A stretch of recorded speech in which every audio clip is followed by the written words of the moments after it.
The ontological argument is one of the most famous arguments for God's existence. As you know, our current philosopher, St. Anselm, is where we get that argument. There are echoes of it before him. Many people after him developed their own versions of the argument, but he's the man who's sort of credited with it. And in this short video, we're going to talk about it just a little bit. First, a few introductory remarks. I want to emphasize, first and foremost, Anselm's overall attitude of faith-seeking understanding. When we think about arguing for God's existence, sometimes we think about beating the secularists, offering our atheist friends arguments they can't resist. Anselm isn't really thinking about that, right? He's writing inside a monastic community for people who believe in God, and he's arguing that they are right to believe in God, offering them reasons that sort of undergird and support their already existing faith. Important to keep that in mind. Sometimes we categorize arguments for God's existence into a priori and a posteriori. An a posteriori argument is one that starts with our experience of the world. And so we start such an argument by making some observations about the way the world works. We'll see arguments like this in St. Thomas Aquinas in a week or two. But an a priori argument starts with kind of pure concepts, not investigating the world empirically, but just reasoning abstractly. I think you can see that's what the ontological argument is doing. We speak about the ontological argument, but really we're talking about a whole family of arguments. Lots of different types of arguments all fall into this category. Anselm gives us one version, but the videos you watched gave us somewhat different versions. This is true for all of the big arguments for God's existence. They end up getting developed in many different ways, and so it's hard to talk about them without realizing that. One of the things that distinguishes Anselm's argument is that it is structured as a reductio ad absurdum. You're getting your Latin in for the day, right? That means reduced to absurdity. This kind of argument starts by assuming something and then showing that it leads to an absurdity, which is a reason to think that, well, it was a mistake to assume that thing. Must not be true if it led to this absurd conclusion. That's how Anselm's argument works. This argument is tremendously important for Anselm. As he says, it's kind of the one argument that connects together everything he wants to say about God. And so we might think this is an argument that was kind of lurking beneath the surface of the Monologion when we read through that.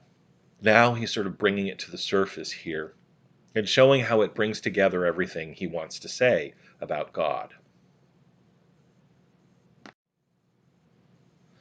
The argument here is going to be on two slides. This first slide sets the argument up, gives all the kind of machinery the argument needs, and then on the next slide we'll see the argument itself. Okay? So you'll see here 4 premises. Each of these is necessary for the argument to work. Look at the first one there. God is something than which nothing greater can be thought. It's hard to argue with that. Right? The idea is this: if you're imagining something you think is God, but it's a thing that you can think of something greater than, well, obviously you're not thinking about God, right? It's sort of part of who God is, that there's nothing greater than God. We certainly can't imagine or think of something greater than God. Now, as it says here, this doesn't mean Anselm thinks he has a clear picture of God's very nature or essence, just that he's got this handle, little tiny handle on who God is. Second claim, something than which nothing greater can be thought exists in the understanding. Right? What does that mean? It's a little funny way to talk, but what it means is that, well, we all have this idea in our minds of God. Whether you believe in God or not, well, you know what we're talking about. Even the atheist knows what we're talking about in thinking there isn't a God. A silly parallel, we might say unicorns exist in our understanding because we all know what a unicorn is. Of course, we don't think there are any unicorns, but in our understanding, we have this concept of a unicorn. All right.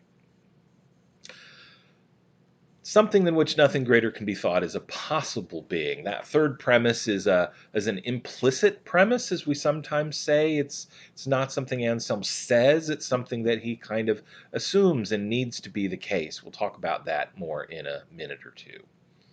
Fourth claim, last one here on this slide, if something exists only in the understanding and it might have existed in reality, then it might have been greater than it is. Right?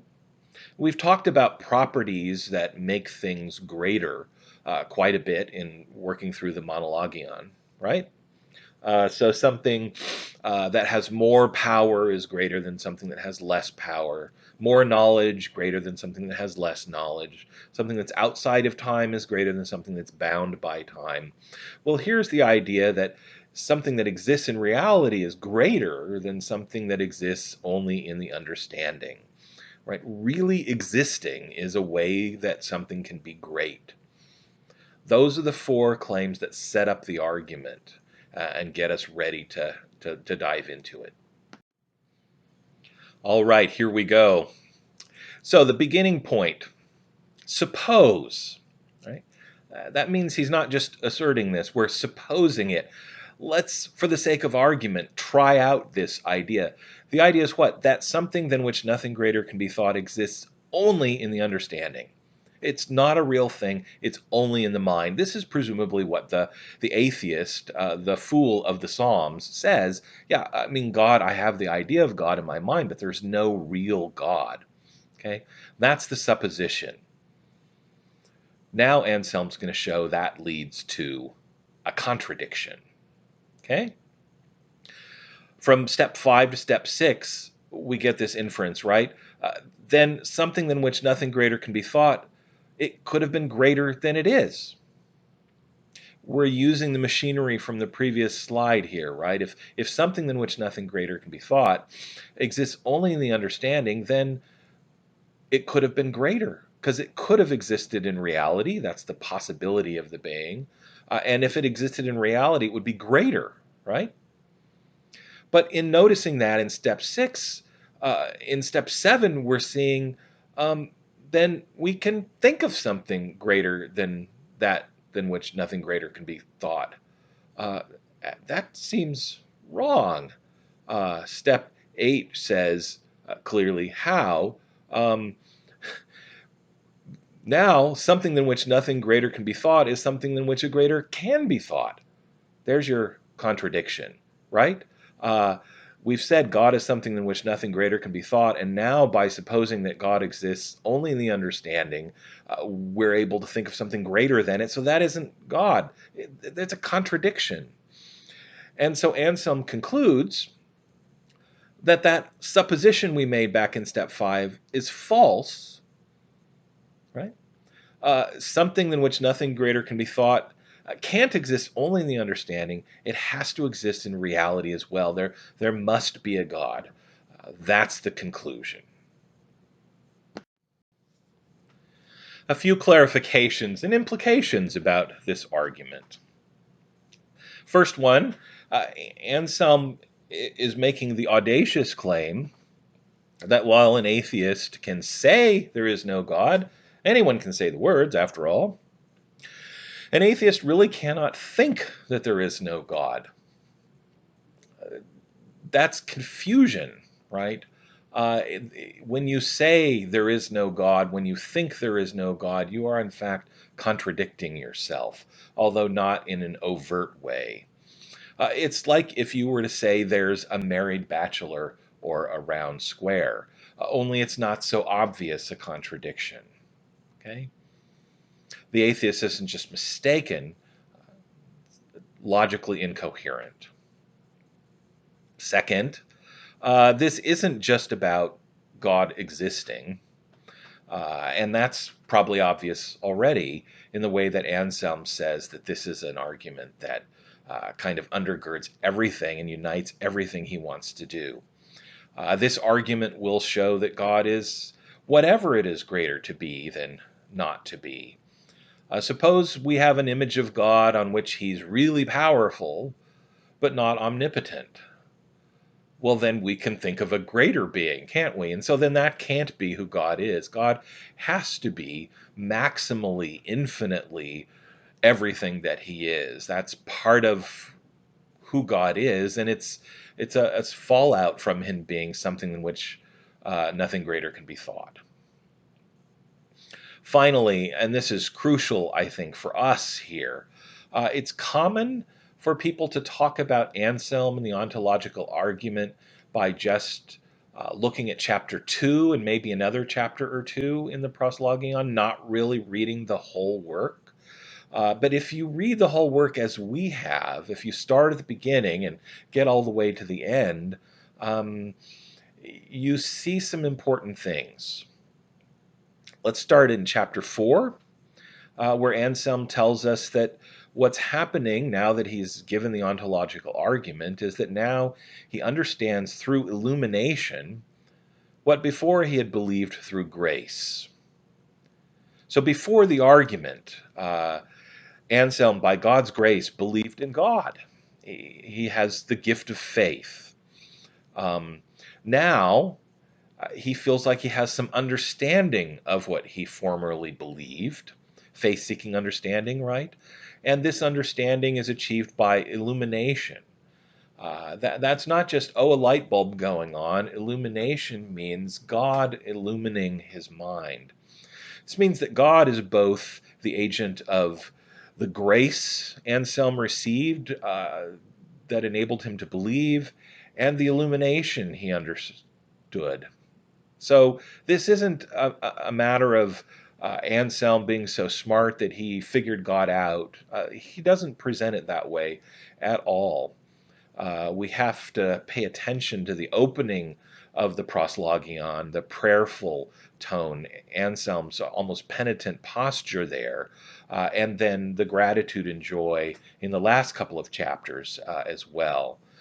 Really important. Anselm is grateful to God for helping him understand this. Anselm sees himself as someone who was following Matthew and trying to seek, and God delivered on his promise that if we seek, we will find. Well, as you might gather, a lot of people have said a lot of things about the ontological argument, and we're not going to talk about all of them, and we're not going to talk about any of them in any depth. The first was actually back in Anselm's day. Another monk by the name of Gaunilo responded to Anselm. So it's not like all his contemporaries were fans. Gaunilo said, yeah, this argument can't work. And how he tried to show that is to imagine an island. He said, imagine an island, a sort of mythical island. You might think Atlantis or something. The greatest island, right? The island in which no greater island can be thought. Can you imagine it? That island, the island in which no greater island can be thought. And then he ran the same kind of argument. If you can imagine that, if that's in your mind, it exists in your understanding, and then that means it must really exist. You could run this argument with anything, a pizza, a cheeseburger, I guess I'm hungry, right? Anything. And it seems like you're arguing things into existence. And Gaunilo thought something's got to be wrong with that, right? You'll find in our book Gaunilo's response to Anselm, and then Anselm's response to Gaunilo. That exchange is in there if you're curious and you want to look at it. Especially if you're writing about any of this, you'll want to look at that. We would have read that, but we had to cut out some things, so that was one of the casualties. Another sort of famous historical response to Anselm was from the philosopher Immanuel Kant. This is many centuries later, so you see it's kind of cool if you write something that people are still arguing with hundreds of years later. Immanuel Kant thinks there's something fishy about the way Anselm talks about existence. You might remember Anselm sort of imagines we have a thing, and then we can ask if it exists or not, and whether its existing makes it better. This assumes existence is like power or knowledge, a property a thing can have or have more of or less of. And Kant thinks that gets the logic of existence wrong. Existence isn't a property that things have or don't have. A thing can't acquire the concept of existence. That just really doesn't make sense. And so, you know, the properties things have are properties that are used to describe the thing. Existence, it's in another category. A whole lot to talk about there, believe me, but that's the rough idea. Third response comes back to this idea that God is a possible being, right? In this response, in particular, what's being pointed out is not so much that, well, we can show God isn't a possible being. I mean, someone might try that out. So there are people who've argued that the various attributes that God is supposed to have can't go together. So there really can't be such a being. That would be a different kind of problem. Here, the idea is that if you grant that God is a possible being, then you've really granted everything. It turns out that God, if you grant that he's a possible being, then he exists. That's what the ontological argument shows. So if you're not a theist, then you have to believe God is an impossible being. One of the videos makes this point, right? And so what the response here is just to say, well, it sounds like an innocuous assumption. God could exist. It sounds like, well, we all ought to concede that. But actually, a thoughtful atheist ought to say, wait a minute, I don't concede that, right? I don't know that God is a possible being. Maybe he is, maybe he isn't. But I'm not going to grant you that, because to grant that is to grant that there really is a God. And if I don't think there is, then I wouldn't grant that God is a possible being. Our last thought here is that the ontological argument is really all about concepts. It's playing around with concepts. So we now have a concept of a necessary being, a concept of a being that must exist, but it's still just a concept. You don't get something in the real world from playing around with concepts. The philosopher David Hume is sort of famous for pushing this idea, and so have other people.